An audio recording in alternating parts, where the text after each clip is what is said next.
You know, the saying goes that justice is blind. I think they got it backwards. Justice likes to watch.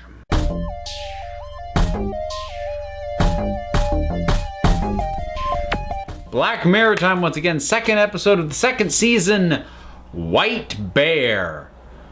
Whew boy. Okay. This was quite a viewing experience because, you know, what it is that's going on just unfolds in these sort of peeling back of layers as it goes along. And by the end, it just really leaves you in a state where it's like you don't know what to make of it. And I don't mean in terms of the plot, you know, exactly what went on in terms of the plot, but like emotionally. You don't know what to make of this setup if you haven't figured already. Spoilers, so there's your warning. So this whole thing, now the lead actress in this I know from Being Human, which was a show I really wanted to like but didn't. But she was good, and she did, you know, she was very convincing in the harrowing moments of this and selling that. All the other performers were really good too, especially considering that most everybody else had to play effectively dual roles, both in and out of character, so to speak. So the way that it opens, it felt, honestly, initially it felt kind of contrived. Like, especially compared to what I usually get from Black Mirror. I'm like, oh, it's kind of like The Purge and The Signal, or whatever it was, that horror movie from a few years ago about a television signal that makes people go crazy, that I saw the trailer for and was like, I don't want to watch that. It's like those two things together, although I'm pretty sure it predates both of them. In any case, I'm like, okay, yeah, you know, it's well executed, but it felt like a weirdly contrived setup. So part of me was thinking, there's got to be more to this than what I'm seeing, because otherwise this doesn't feel particularly Black Mirror. It feels a little too just, I can't think of a better word than contrived. But of course, then we get our first wrinkle, which is, you know, people just watching. And, you know, the explanation we get is that that's how it affected most people with The Signal. But at the same time, you're like, boy, that really has that weird feeling of, because, I mean, it's something that we encounter to a certain degree in the real world, which is that people don't intervene. We just watch. We record. We play back. We don't interact. And playing that up for horror from the perspective of someone who is surrounded by people who are watching but not helping. That the episode sold that really well. The whole thing with, you know, the killers with the guns and the carving knife and the drill and all that stuff like that, that was fine. It kept them moving. At least, you know, that was my thought as I was watching it. And, you know, they're getting ready to sort of disrupt the signal. I was expecting to not get a full explanation as to what the signal was. I figured we just get whatever her backstory was. You know, why she doesn't remember and whatnot. And then we get the full proper reveal. And, of course, we'd gotten flashes of this little girl. And the implication, of course, and her assumption being that it was her daughter.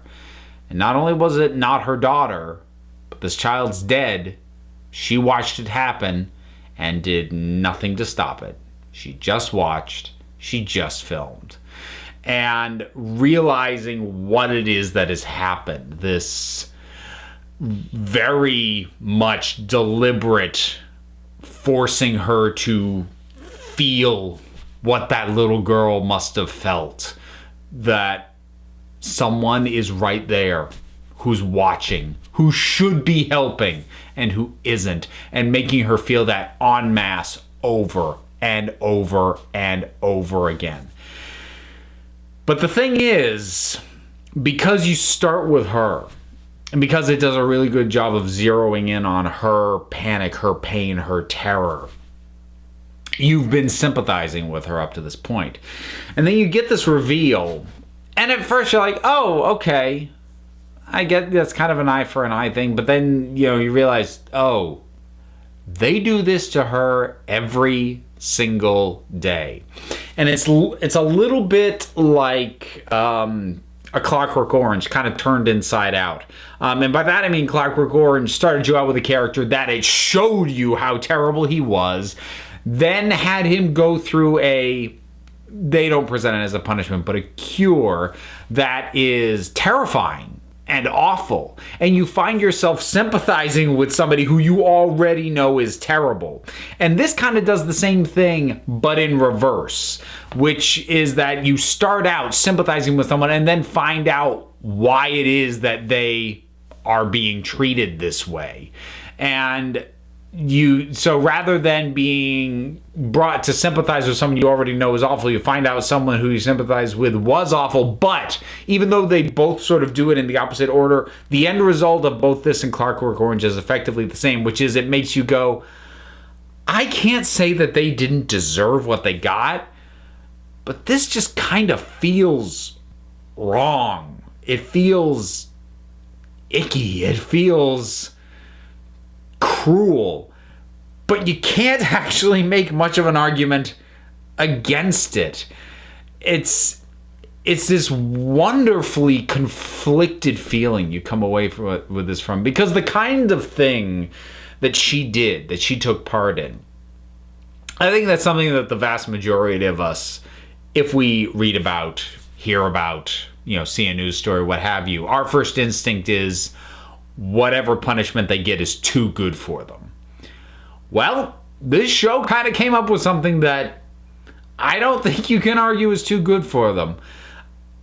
I'm not sure I can argue that it's too harsh, though, either, because it is just meting out exactly what she dealt. But at the same time, there's this whole thing of, is it fair to not only punish someone repeatedly? You're not just punishing her, you're punishing her again and again and again and again, and she doesn't know why. So it's not even, well, clearly it's not a case of rehabilitation or anything like that. That's completely off the table. But is it even really a proper punishment if she doesn't know that's what it is? If every time she goes through it, she doesn't understand that this is happening to her because of something she did until the very end. And even at that point, she's probably only just starting to get the memories back. So it's like something that maybe she understands intellectually, but she doesn't know. She's paying for something that, in a way, the person that they reset her to at the start of every day, that person didn't really do this. But the person who did do this kind of deserves what they're getting. It just really leaves you in a weird headspace of, am I awful for part of me being okay with this? Or flip side, am I awful that I don't think someone who is directly involved in the brutal murder of a child doesn't deserve this? I think either one of your leanings on whether or not what your instinct is, I think you're going to find yourself conflicted about it in terms of how this episode presents everything. And that's just solid writing. That's just, again, what this show does, possibly better than any other show I've seen on television, is just execute its concepts at the highest level for the maximum impact and the harshest possible delivery of whatever it is that it's doing.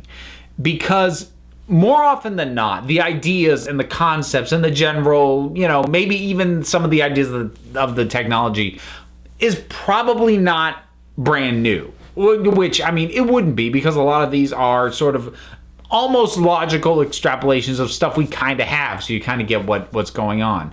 So it's not like it's coming up with insanely inventive core concepts. But the execution of those concepts and the way that they tie into the themes that each episode is dealing with it's masterful. And for it to always be in service of this weird, conflicted, sinking feeling that so many of these episodes leave you with, although in an odd way, like, I'm almost energized by this one. Like, I think it's because I started watching it going, God, this seems oddly straightforward. And then ending on this feeling of, like, being so conflicted and not knowing whether or not I'm okay with what it is that happened. And at this point, like I say, I'm oddly energized by that because I'm just in awe of the execution of these things. And I have a feeling that when I wake up in the morning, I might have like a bit of an emotional hangover.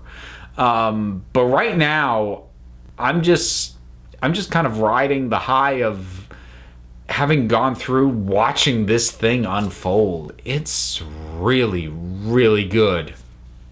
So White Bear. This is one of those ones that a lot of people in comments were like, I can't, wait till you get to White Bear. So I don't know if people were expecting me to be like devastated by this. If the death of the young child had felt like more of a rug pull, maybe I would have been, because obviously I've talked about before, endangered children is kind of a bit of a button for me that gets pushed. I think in this case, though, as soon as we got flashes to her, I'm like, something horrible happened to that kid. So knowing that already, finding out that it was her that was directly involved in that, wasn't as harsh a punch as if I just hadn't known ahead of time that something awful was going to happen to that kid. I think I called that early enough. So again, if anyone who has commented on my other videos was like, can't wait for you to see this, I'm curious as to what you thought my reaction to this episode was going to be, and whether what my reaction actually surprises you or not. Whether you have something to contribute along those lines, or if you just want to give me your thoughts about everything in general. White Bear, what did you think about it? Drop your thoughts down in the comments.